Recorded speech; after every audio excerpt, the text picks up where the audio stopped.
Tahukah kamu, ada sebuah suku di dunia di mana laki-laki dianggap tamu di rumahnya sendiri, tidak berhak atas harta warisan, dan harus mengikuti garis keturunan perempuan. Di suku Garo, perempuan memimpin segalanya. Roh leluhur dipercaya masih mengawasi kehidupan manusia, dan kesalahan ritual kematian bisa membawa musibah turun-temurun. Ini bukan cerita fiksi, ini nyata, dan masih terjadi hingga hari ini. Jika kamu penasaran bagaimana dunia bisa berjalan terbalik seperti ini, jangan lewatkan video lengkapnya hanya di Cari Tahu. Dukung terus channel YouTube Cari Tahu dengan cara like, komentar, dan subscribe agar kami terus mengungkap kisah-kisah tersembunyi, budaya ekstrim, dan fakta-fakta yang jarang diketahui dunia. Cari Tahu, membuka sisi lain kehidupan manusia.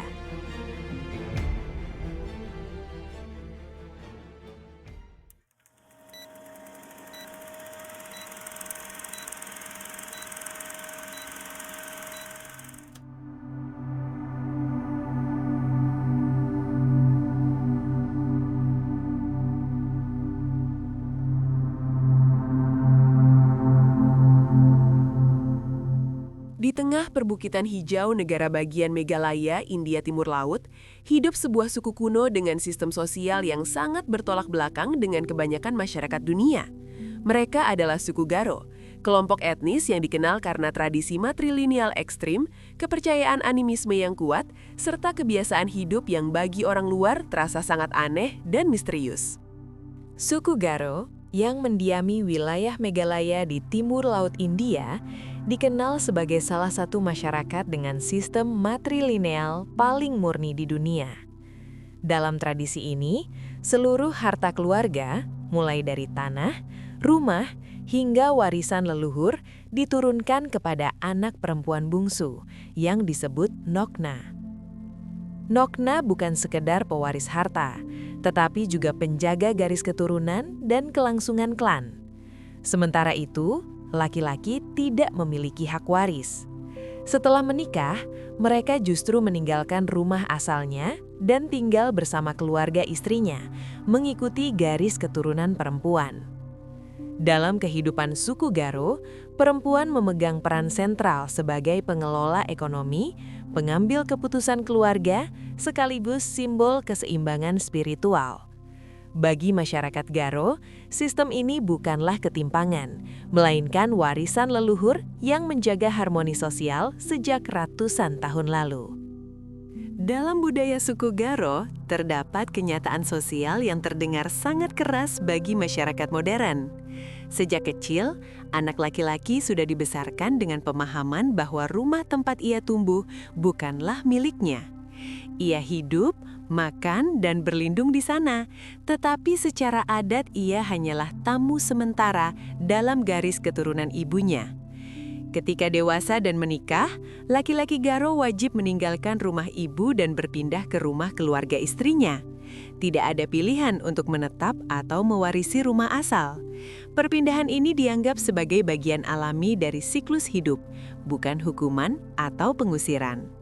Dalam struktur sosial Garo, peran laki-laki bukan sebagai pemilik atau penguasa rumah tangga, melainkan sebagai pekerja, pelindung, dan penjaga tradisi adat.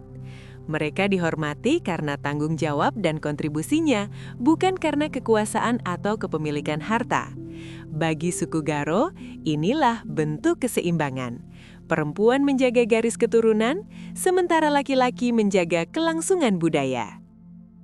Meski sebagian besar suku Garo saat ini telah memeluk agama Kristen, kepercayaan animisme kuno tidak pernah benar-benar hilang.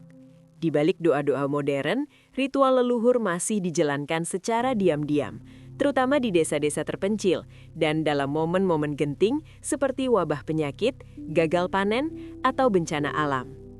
Suku Garo meyakini bahwa alam memiliki roh penjaga.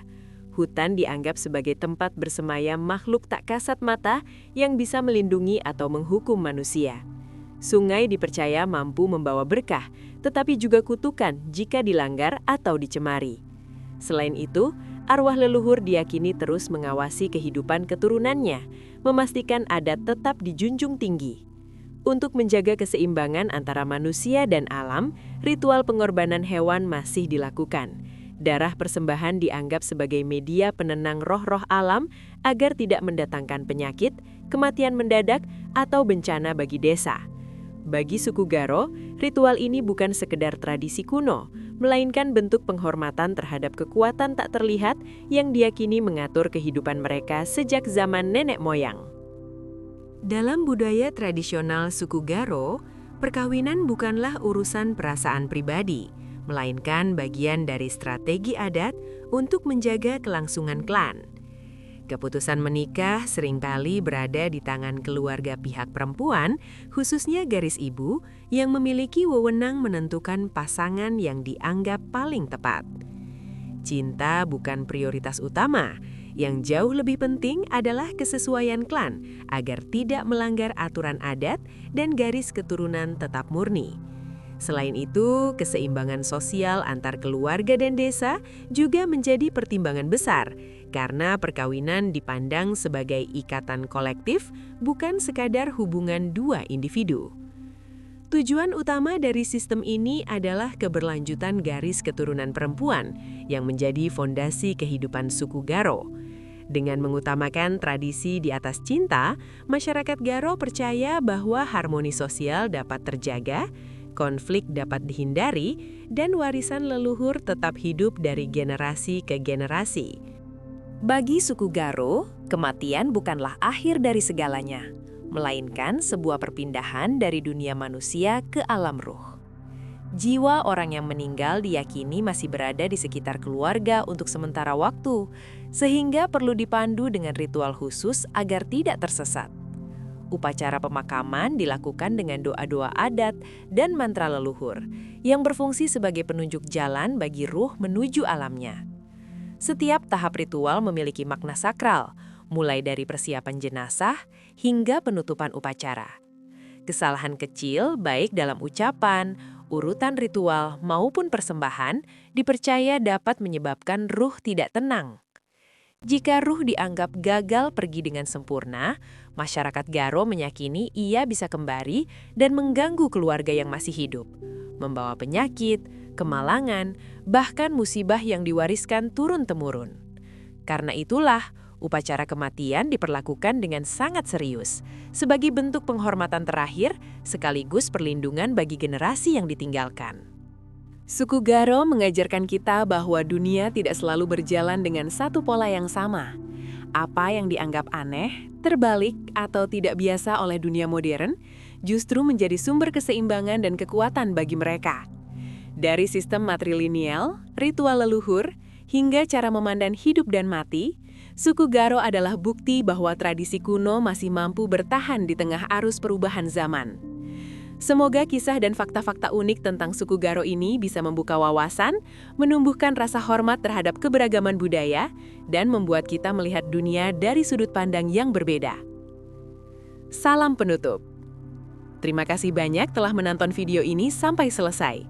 Jika kalian menyukai konten tentang suku-suku unik, budaya tersembunyi, dan fakta-fakta aneh dari berbagai penjuru dunia, jangan lupa dukung channel Cari Tahu dengan cara like video ini, tulis pendapat kalian di kolom komentar, subscribe, dan aktifkan lonceng notifikasi.